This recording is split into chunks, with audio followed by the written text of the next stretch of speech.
नमस्कार, आप देख रहे हैं एनडीटीवी प्रॉफिट हिंदी और हमारे साथ हैं GI man of India Padmashri doctor Rajnikant sir. स्वागत है आपका। जैसे कि हमारी सर टैगलाइन रही है कि समृद्धि के सफ़र से जुड़ी हमारी टैगलाइन रही है और पहला जो आपसे हमारा उद्देश्य भी वही है और आपसे मेरा पहला सवाल भी यही है कि कैसे जीआई टैगिंग जो है लोगों की समृद्धि का एक जरिया बन रहा है।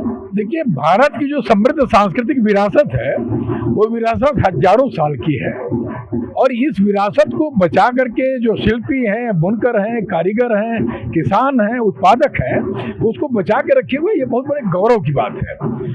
अच्छी चीज़ ये है कि भारत में माननीय श्री अटल बिहारी वाजपेयी जी के समय में जीआई का कानून बना और कानून लागू हुआ और उसका नतीजा ये हुआ कि धीरे धीरे भारत भी अपनी बौद्धिक संपदा को बचाने के लिए उस दिशा में काम करना शुरू हुआ।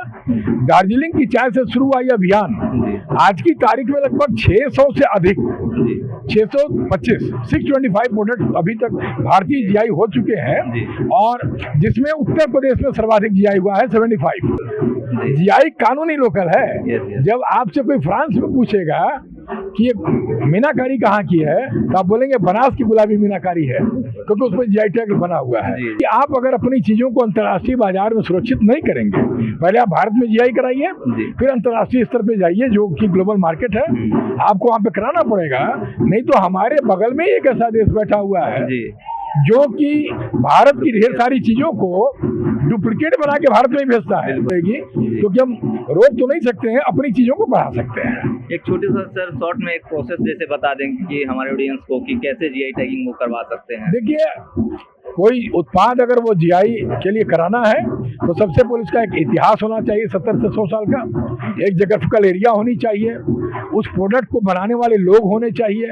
अगर कोई प्रोडक्ट म्यूजियम में चला गया, कोई बनाने वाला नहीं, तो जीआई नहीं हो सकता है। ह्यूमन स्किल चाहिए ना, मैन पावर चाहिए। तो ये तीन चीजें बेसिक हैं और उसके बाद उसकी यूनिकनेस क्या है, स्पेसिफिकेशन क्या है, डिस्क्रिप्शन क्या है, उसकी विशेषता क्या है, बनाने में उसकी विशेषता क्या है, कलर उसमें कैसे किए जाते हैं।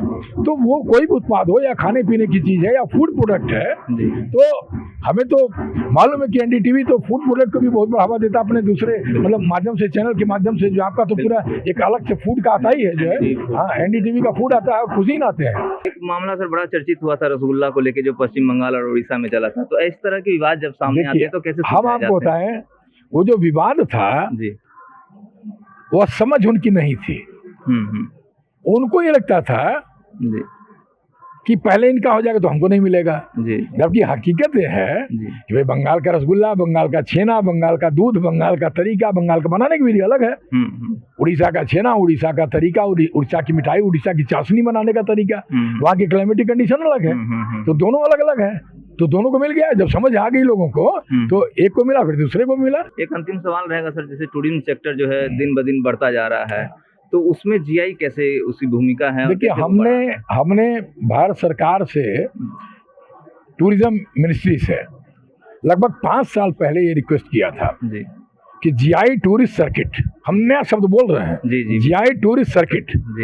आप भारत के अंदर में तमाम सर्किट रन कर रहे हैं, ministry of culture, ministry of tourism और डीपीआरटी के साथ मिला करके हमें आने वाले समय में, हम जब एक तरफ बोलते हैं हेल्थ का टूरिज्म हो रहा है, आयुर्वेद का टूरिज्म हो रहा है, कहीं हम अभी कुंभ की बात करें तो वो भी टूरिज्म है ना, वहाँ पे तो टूरिज्म भी बढ़ेगा ना। कुंभ का आयोजन हो रहा है तो करोड़ों करोड़ों लोग पूरी दुनिया से आएंगे।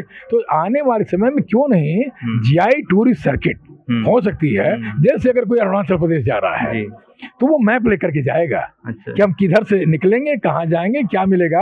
तो हमको वहाँ पे तो जो वहाँ की प्राकृतिक चीजें हैं वो तो मिलेंगी। हमको वहाँ खान पान मिलेगा, वहाँ के ब्रेवरेज मिलेंगे, वहाँ के हैंडीक्राफ्ट मिलेंगे, तो वो टूरिस्ट खरीद के लेके आएगा, नहीं तो उसको मालूम नहीं है।